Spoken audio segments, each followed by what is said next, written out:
क्या नाम है आपका? विकास। आप भी परीक्षा दिए हैं? जी बिल्कुल। क्या उम्मीद लगाए बैठे थे? 250 नंबर लाने के बाद में कोई भी विद्यार्थी यही उम्मीद लगाता है कि उसका सिलेक्शन होगा, लेकिन एक डर था कहीं ना कहीं मन में कि जिस प्रकार से ये एग्ज़ाम आयोजित कराया जा रहा है, ऐसा लग रहा है कि ये प्रायोजित कार्यक्रम था।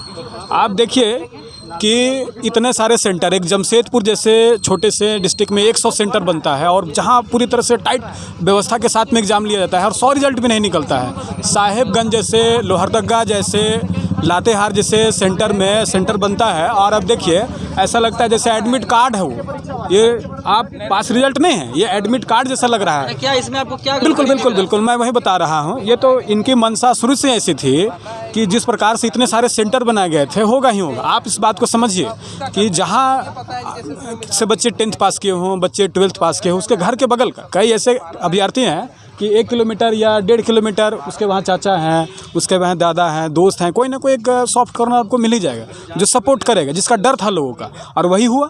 इस प्रकार से रिजल्ट आने का क्या मतलब है? आप देखिए पीसीएस का कम से कम 30 स्टेट का 20 साल का हिस्ट्री लीजिए, यूपीएससी का 40 साल का हिस्ट्री लीजिए, इस तरह का रिजल्ट कहीं नहीं आया है।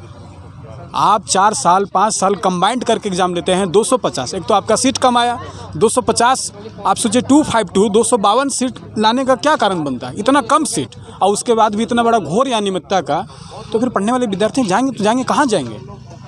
आप इस बात को सोचिए कि इस तरह से कहाँ रिजल्ट होता है। आप मुझे प्रमाण दिखाइए और बताइए, और मैं आपको प्रमाण दिखा रहा और बता रहा हूँ कि एक दो नहीं, पूरे 20 साल का जितने भी पीसीएस के हैं, 30 स्टेट्स हैं, जितने भी स्टेट्स हैं, और ये यूपीएससी का 40 साल का इतिहास आप देखिए कि सीरियल से आपको इस तरह का नहीं मिलेगा। ये 7 क्लास का 5th क्लास का नहीं होता है, इस तरह से रिजल्ट नहीं होता है। ये कैसे है? ये सरकार के पास में खुद एक प्रश्न चिन्ह है। तो सरकार को इस पर क्या पहल करने की आवश्यकता? सबसे पहली सरकार के पास पहल ये होनी चाहिए कि इसको तत्काल रद्द करना चाहिए और जांच करना चाहिए, सबसे पहली बात। और दूसरी बात कि अगर आपसे एग्जाम नहीं हो पा रही है, आप कंडक्ट नहीं करवा पा रहे, हर जेपीएससी में यही गड़बड़ी हो रही है। हर बार छात्र उम्मीद लगाते हैं कि पहली बार, दूसरी बार, तीसरी बार, अब तो उनका दायरा धीरे धीरे बढ़ते जा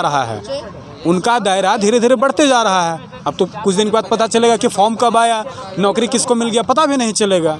तो आप आराम से अब आप उसको डिसॉल्व कर दीजिए, यूपीएससी को दे दीजिए, यूपीएससी एग्जाम को कंडक्ट करवाइए, छात्रों को उस पर विश्वास है और न्याय मिलेगा। आपको पड़ोसी स्टेट से भी सीखना चाहिए कि पिछले 5 साल में उनके बच्चे प्रीलिम्स देते हैं, मेंस देते हैं, इंटरव्यू देते हैं, क्रमवार तरीके से चलता है वहाँ पे एग्जाम, और हमारे यहाँ क्रमवार तरीके से इस तरह से रिजल्ट आता है। और सबसे दुख की बात यह है कि यहाँ के जितने भी जेपीएससी के अधिकारी हैं, उनके सदस्य हैं, वो मानने को तैयार ही नहीं होते। उनके कान पे जू भी तक नहीं रेंगता है, बोलते नहीं कुछ हुआ ही नहीं है। तो इस तरह से होगा तो आप समझिए बात को कि सीजीएल सचिवालय का एक ही एग्जाम है, उसमें कोई मेंस नहीं है, उसमें कोई इंटरव्यू नहीं है, कोई मेरिट लिस्ट नहीं है।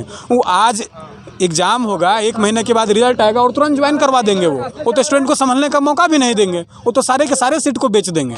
तो पढ़ने वाले विद्यार्थी क्या करेंगे आप बताइए? माननीय मुख्यमंत्री महोदय से क्या अपील? मुझसे यही है कि आप जो वादा कर करके आए थे, उनका आने का मुद्दा क्या था स्टेट में? हम यूथ लोग उनको मतलब क्या बोलिएगा उसको, कंप्लीटली सारा कुछ छोड़ करके, कैंपेन करके, अपने स्तर पे सारे स्तर पे ग्रुप बना के उनको हम लोग ने जिताया। आप देखिए कि रघुवर दास कितने मजबूत स्थिति में थे, आज वो मुखिया भी नहीं है। वो जो विधानसभा का उद्घाटन किए थे हजारों करोड़ का, आज वहाँ वो जा भी नहीं सकते हैं। स्टूडेंट देखिए उनको कहाँ पहुँचा दिया। और आपने वही वादा कर करके आया इस पावर में, और यही वादा आप नहीं निभा पा रहे हैं, तो आप भी वहीं चले जाइएगा जहाँ रघुवर दास जी गए हुए हैं। समय है, संभल जाइए, स्टूडेंट के साथ में न्याय कीजिए। आप पे लोगों का अगाध विश्वास है। हम नॉन वायलेंट तरीके से प्रोटेस्ट कर रहे हैं, अपनी मांग को रख रहे हैं कि इसको अनदेखा मत कीजिए। हम ये नहीं कर रहे हैं कि हम लोग आंदोलन करेंगे, तोड़ फोड़ करेंगे, नहीं। हम लोग अकॉर्डिंग टू रूल जाएंगे, बिल्कुल सत्यवादी तरीका से हम लोग अपना मांग करेंगे, और आपसे उम्मीद है कि आप हमारी बात सुनेंगे और इसको रद्द करवाएंगे। ये हमारी हेमंत सोरेन से गुहार है।